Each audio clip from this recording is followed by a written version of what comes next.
a cada uma dessas guerreiras desta casa.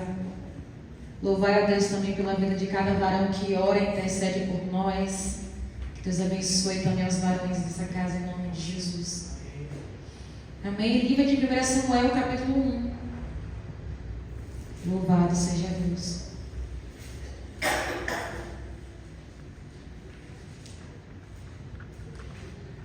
Amém. 1 versículo 16, que diz o seguinte: Não consideres tua serva como uma filha de Belial, pois da profusão da minha queixa e angústia tenho falado até aqui.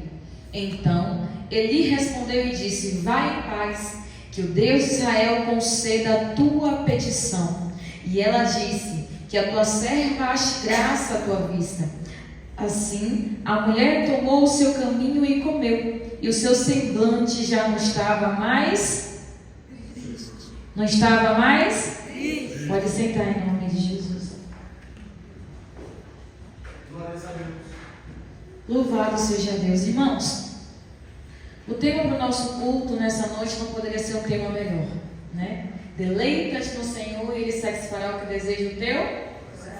Existem traduções que deixam esse versículo ainda mais claro, meu pastor, que fala o seguinte: alegra-te no Senhor, Ele vai fazer o que almeja o teu coração. Nós estamos aqui, irmãos, diante de uma mulher que é um exemplo de angústia viva. Ela é um exemplo de aflição. Ana é um exemplo de dor, de tormento, de tristeza.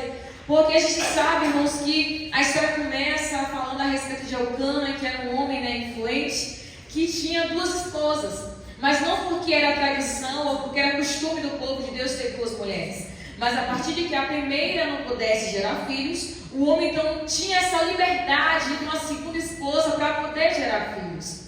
E nessa história em questão, o fato de Penina dar filhos a Elcana não significava que ele amasse ela. Ela era apenas alguém que estava ali para procriar, para aumentar a descendência, para aumentar a família. Porque Ana, mesmo sendo estéril, permaneceu sendo a favorita, sendo a mais amada, sendo a mais, que tinha toda a atenção do seu marido ali naquele lugar. E olha que coisa, a gente sabe que Penina e Ana não tinham uma relação muito boa. Duas mulheres que podiam simplesmente se unir para poder manter o bem-estar da família. Duas mulheres que podiam se unir para que o nome do Senhor fosse glorificado naquele lugar, simplesmente travam uma guerra cerrada, uma guerra ferrenha dentro de casa. E Deus é tão bom, irmãos, deu tamanha sabedoria ao Elcana que a sua casa não veio ao chão. Porque imagina um homem, meu pastor, ter que lidar com duas mulheres em guerra todos os dias. Imagina você estar dentro de um lar e ter que permanecer com um problema todos os dias na sua casa. Vai deitar, é problema. Acorda, é problema. Não consegue nem sentar para comer à mesa porque é problema. Imagina você ter que conviver com alguém que está disposto a tirar a paz do lugar. Imagina você ter que dividir o mesmo ambiente com alguém que, em vez de facilitar a convivência, piora ela a cada dia. E tem famílias, irmãos, hoje em dia, e a tecnologia está aí para piorar a situação, que nem se olha mais. Tem pessoas que dividem o mesmo teto e uma não olha para a cara da outra. Tem pessoas que compartilham a mesma cama, mas não sentam para almoçar. Tem pessoas, irmãos, que se comunicam com Deus e o mundo, mas com a pessoa da sua casa tem dificuldade em falar. E às vezes são homens e mulheres de Deus. Pessoas que na igreja desce fogo, faz labareda para incendiar, mas em casa não consegue ter uma conversa educada com a pessoa que está no seu lado. Pessoas jantar, pessoas que adoram, pessoas que exaltam, mas dentro de casa parece uma pessoa completamente diferente. Olha o que a palavra diz, irmãos, ao nosso respeito, que quem não cuida dos seus é pior do que infiel e já negou a fé. Eu preciso entender uma coisa, irmãos, que o meu primeiro ministério começa dentro da minha casa. O meu primeiro altar é a minha família. Se eu não cuido da minha família, como é que eu vou cuidar da casa de Deus? A palavra também diz isso, que se eu não cuido do meu lar, como é que eu vou cuidar das coisas do Senhor? Se eu não consigo, irmãos, ter domínio, irmãos, ter autoridade na minha casa, como é que eu vou ter autoridade na casa de Deus? Se eu não consigo fazer com que a minha família enxergue e glorifique o nome do Senhor, como é que eu vou querer que a igreja dê glória? Eu preciso entender que eu primeiro preciso consertar a minha casa antes de consertar a casa de alguém. Eu preciso arrumar a minha casa antes de arrumar a casa de alguém. E imagine, irmãos, a notícia ao redor que a casa de Eucana vivia em guerra. Porque uma tinha filhos e a outra não tinha. E aquela que tinha, podendo ajudar, o que ela fazia? Pirraçava cada vez mais, implicava cada vez mais. E olha que coisa, minha missionária Marlene. E a Bíblia diz que o pior embate das duas é quando elas subiam para adorar ao Senhor. Quando era época de sacrificar, época de ir para a casa de Deus, era nesse momento que Penina piorava ainda mais a situação. Imagina. Em vez do povo se unir para adorar o Senhor, Penina piorava ainda mais as coisas no dia de adorar o Senhor. Irmãos, e daqui você começa a perceber que eu não posso simplesmente na igreja ser uma coisa e em casa ser outra. Eu fico imaginando o meu pastor, Penina na igreja, dando glória e aleluia, mas em casa sendo usada pelo inimigo. Eu fico contemplando Penina lá se lançando, adorando a Deus, mas em casa sendo usada como instrumento do inimigo. Para quê? Para tirar o sossego da família, para tirar a paz da família, para berrear quem estava em casa. Irmãos, entenda uma coisa: a mesma boca que dá glória não pode ser a mesma coisa que fala mal, que instiga, que briga com alguém. A mesma bênção que eu sou na igreja, eu tenho que ser a mesma bênção na minha casa. O que a palavra diz em Josué? Eu e a minha casa serviremos ao Senhor. Mas como é que a minha casa vai servir ao Senhor se eu não sou exemplo? Como é que meus filhos, meu marido, minha esposa, minha parentela que está ao redor vai servir ao Senhor se eu não sou exemplo? Eu estou na minha casa, na minha família, não chamo ninguém nem para fazer uma oração. Eu estou na minha casa, mas eu não libero palavra de bênção, eu não libero palavra de vida. Pelo contrário, eu acabo amaldiçoando quem está na minha casa. Vai ser pior que o pai. Vai ser pior que a mãe. Porque a descendência era assim. Irmãos, entenda uma coisa: da mesma boca não pode jorrar água doce e água salgada. Olha o que o provérbio diz: maldição sem causa, ela não vem. Então, às vezes, meu pastor, estou passando luta na minha casa por palavras que eu mesma libero. Tem pessoas na minha casa, irmãos, que não saem de um ciclo vicioso, que não saem da mão do inimigo, porque eu mesmo libero palavra de maldição na minha casa. Ao invés de eu chamar o povo para a comunhão, em vez de eu apresentar o meu Deus para eles, eu afasto eles de Deus. Porque imagina, está Eucana, Penina e Ana subindo para adorar ao Senhor, e a Bíblia diz que Penina irritava Ana de forma constante. A mulher não respeitava nem a ida à casa de Deus, estava perreando a outra, pirraçando a outra. Eu tenho, você não tem. Eu faço, você não faz. Eu dou filho, eu gero, você não. E a Bíblia diz que isso colocava Ana, irmãos, em um cenário de dor que ninguém conseguia tirar. Porque Eucana chega para ela e pergunta: por que você está tão triste?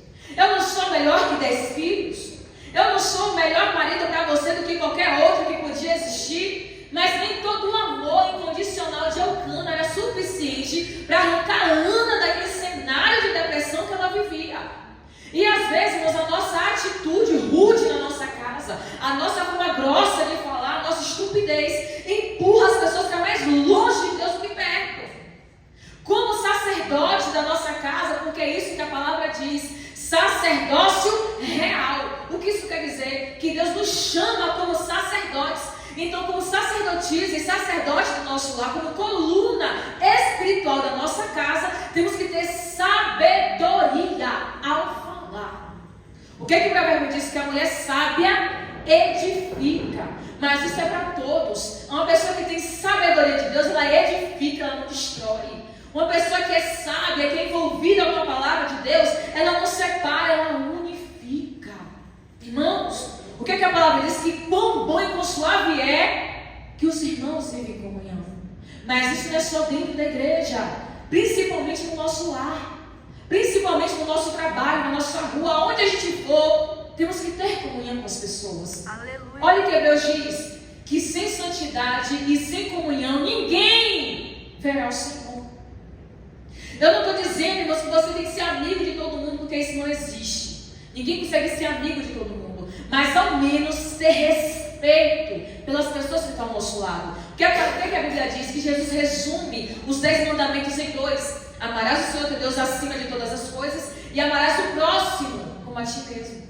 O amar o próximo é respeitar o limite do outro. É respeitar, irmãos, quem está à minha frente, quem está ao meu lado, quem está na minha retaguarda. Para quê? Para que possa haver comunhão, e na comunhão Deus ordene a bênção. E tá a pobre da Ana, irmãos, dentro de um cenário ali triste de dor. Até que um dia Ana resolve mudar a estratégia. Mesmo diante do contra-ataque de Penina, mesmo diante das humilhações, das palavras de ofensa, mesmo diante do choro preso na garganta, o que é que Ana faz? Ela vai à casa do Senhor. E a Bíblia diz que Ana começa a orar de forma contínua. Ana começa a se derramar na presença de Deus de maneira abundante. Irmãos, entenda uma coisa: aquilo que Deus não puder fazer por mim, por você, o homem não vai fazer. Aquilo que Deus não puder resolver, não vai ser amigo, amiga, patrão, não vai ser ninguém que vai resolver. Então Ana começa a criar essa consciência de que se ela continuar naquele cenário de dor, ela ia morrer naquele cenário de dor. Se Ana se permite, irmãos, continuar sendo humilhada, rebaixada daquela maneira, Samuel nunca ia existir. Só que Ana começa a romper os seus próprios limites, se aproxima de Deus e começa a clamar a Ele.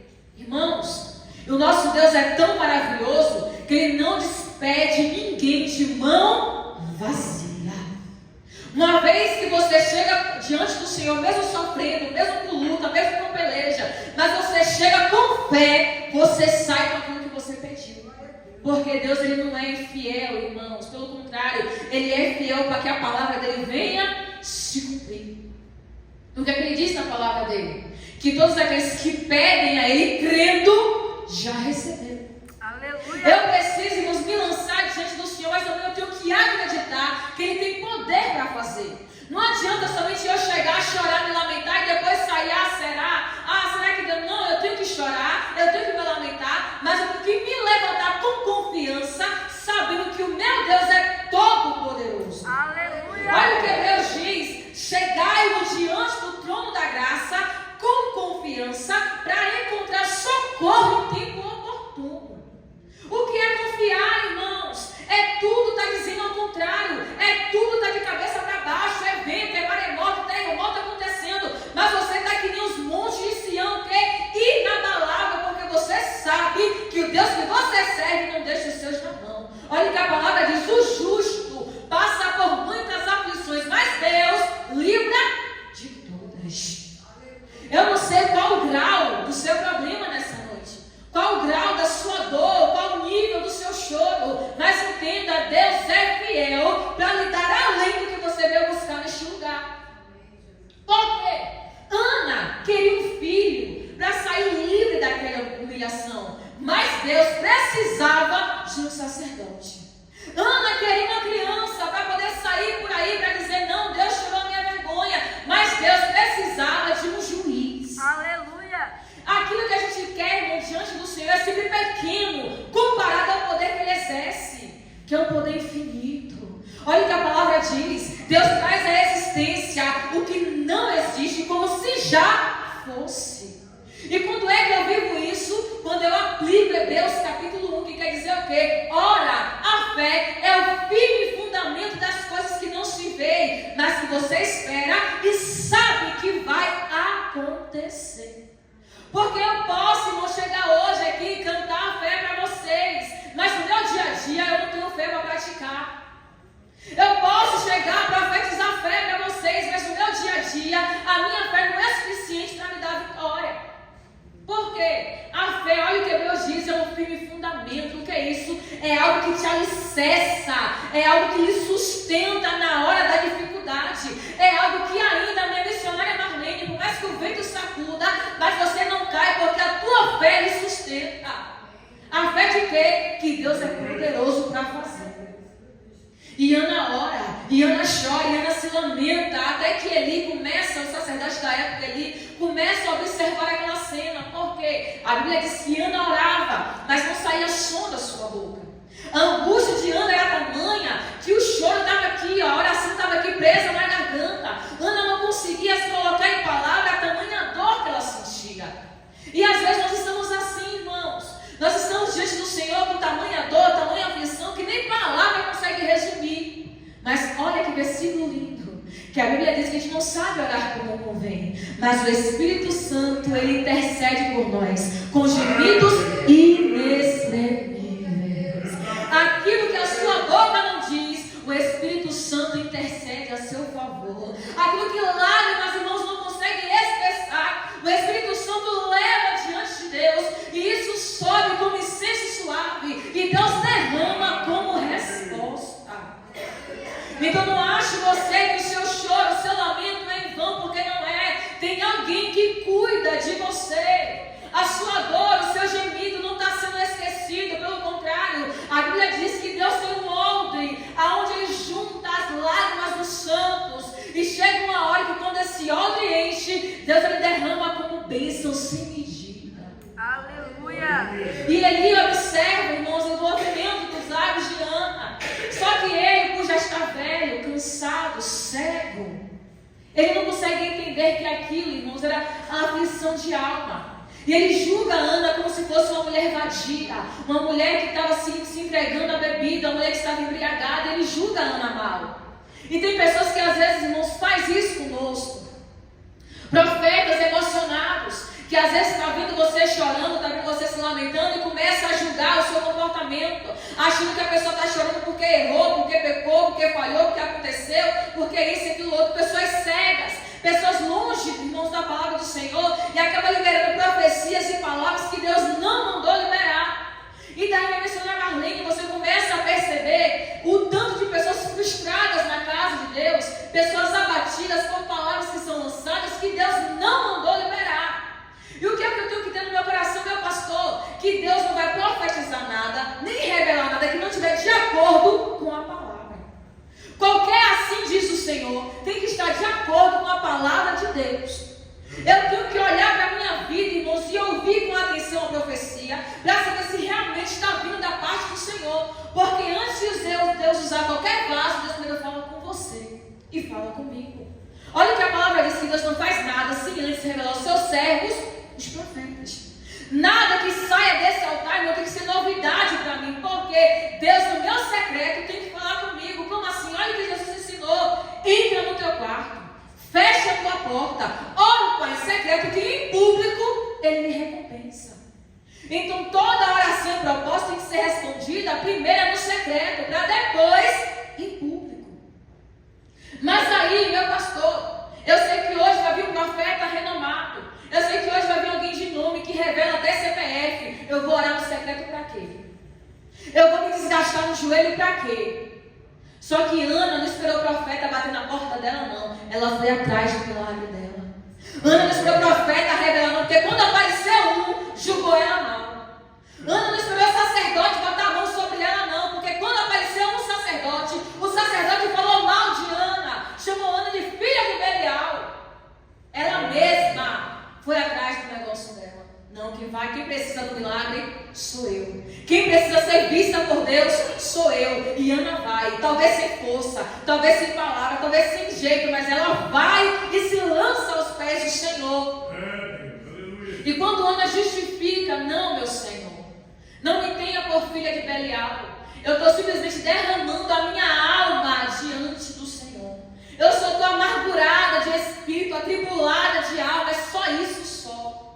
E você vê que ele não quis nem saber o que ela estava orando, só falou que vai e que Deus conceda a tua petição. E o que a palavra diz, irmãos? Que quando dois concordam aqui na terra, Deus concorda lá no céu. Quando Ana orou e ele disse vai, o céu já estava carimbando o milagre de Ana naquela hora, porque houve concordância.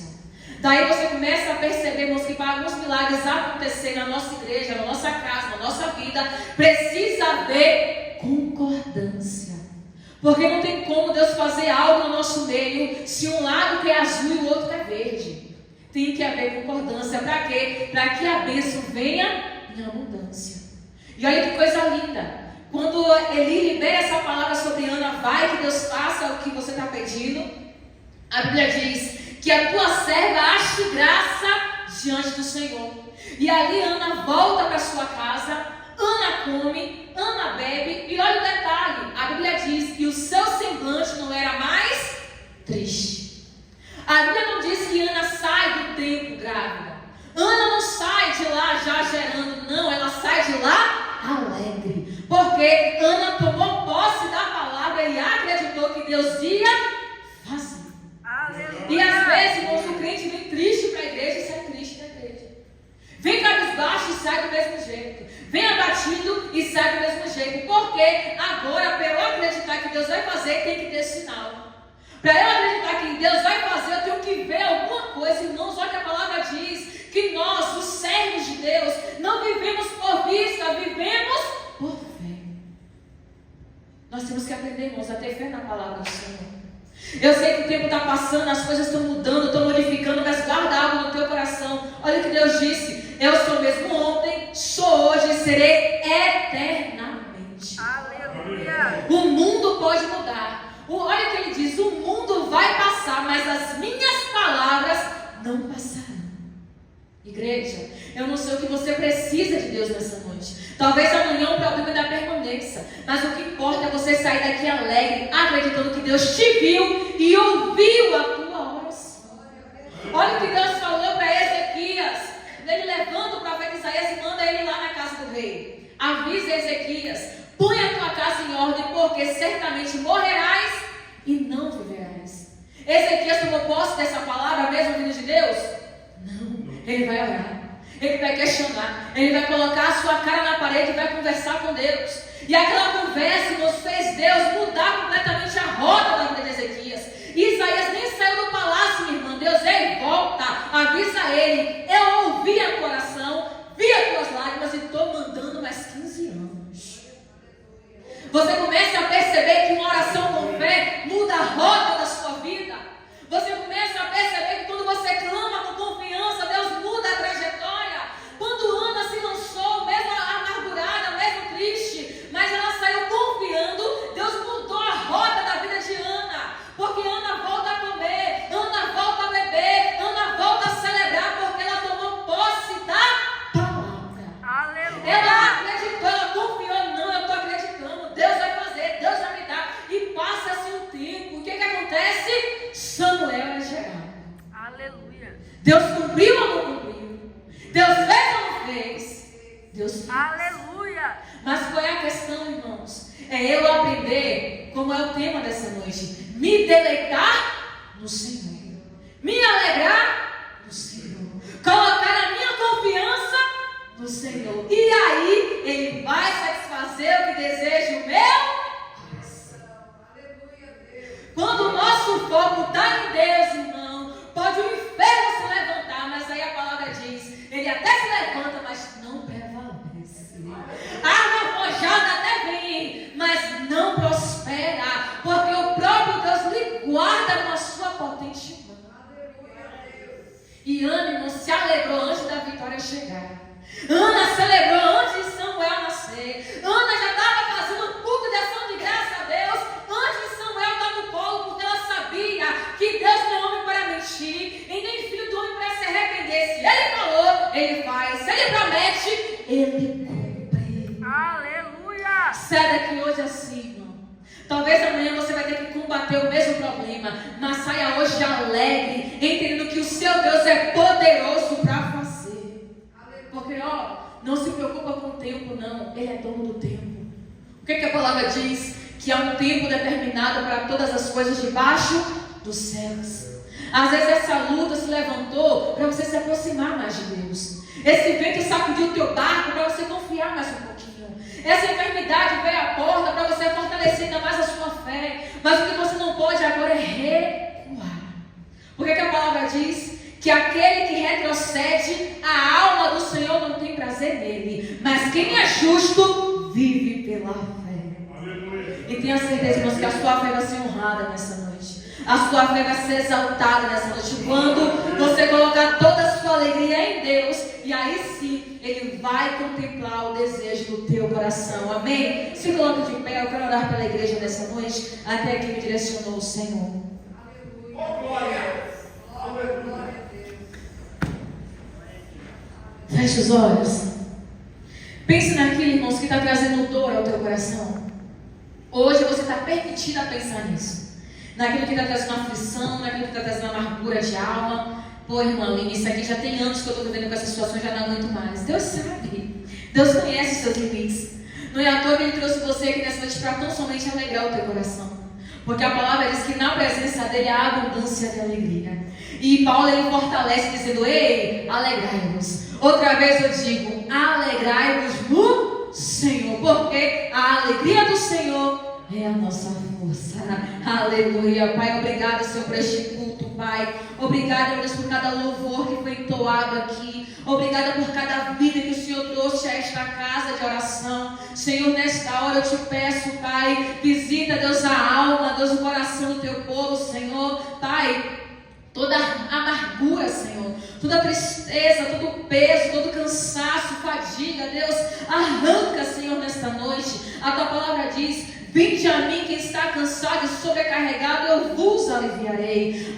Eu tenho descanso para a tua alma. Pai, quantas pessoas, Senhor, têm gemido, Pai, tem chorado porque já não conseguem mais nem orar, não conseguem nem mais falar, Senhor, do tanto, Pai, que dói. Mas Tu és aquele, Senhor, que tens o bálsamo de Gileade. Pai, Tu és aquele que tem o Espírito Santo Consolador. Aleluia. Então nesta hora, Pai, toma esta vida, Deus, em Tuas mãos. Alegra o coração do Teu povo, porque a Tua alegria, Deus, é a nossa força. Então Deus, fortalece a Tua igreja, anima a Tua igreja. A Tua palavra diz: ei, tem de bom ânimo.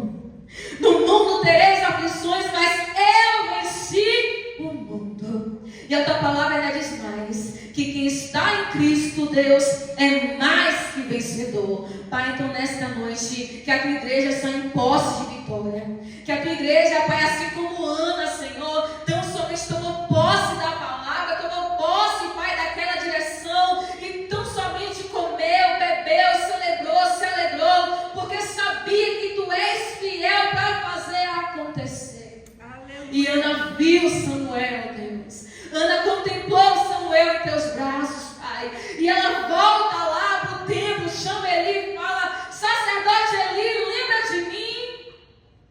Por esse menino orava eu. Pai, eu tenho certeza que a Tua igreja, Senhor, há de abrir a boca um dia e dizer: por esta vitória orava eu, por este milagre orava eu, por este testemunho orava eu. Pai, porque Tu não é homem para mentir, Tu não deixa os seus na mão. A Tua palavra diz: pode uma mãe que amamenta se esquecer do filho do seu ventre? Não, Jesus. Mas ainda que essa venha se esquecer dele, todavia eu não me esquecerei de Ti, diz o Senhor, porque eu tenho o Teu nome gravado nas minhas mãos. Os Teus muros estão continuamente diante de mim, diz o Senhor. Aleluia. E eu sei, Pai, que o Senhor não esqueceu do Teu filho. O Senhor não esqueceu da Tua filha. Não é à toa que nós estamos hoje aqui ouvindo exatamente esta palavra. Então, tão somente, Pai, alegra o coração da Tua igreja. Anima o Teu povo. Porque, igreja, o choro pode durar uma noite, mas a alegria vem ao amanhecer. Jesus, obrigada por esta noite. Obrigada por este culto. Eu oro, Pai, pedindo: abençoa a família do Teu povo. Se entrou alguém doente, enfermo aqui neste lugar, que toda doença, eu lhe dou uma ordem, começa a recuar agora, em nome de Jesus. Pai, toda porta fechada que se abra, todo céu cerrado que comece a se mover, que o Teu povo, meu Pai, possa passar a prosperar. Deus, muito obrigada, Senhor, porque eu sei que haverá testemunhos, meu Pai, deste culto, em nome de Jesus. Aleluia. E quem está em posse de vitória, aplauda, exalte ao Senhor. E eu já quero agradecer a minha oportunidade de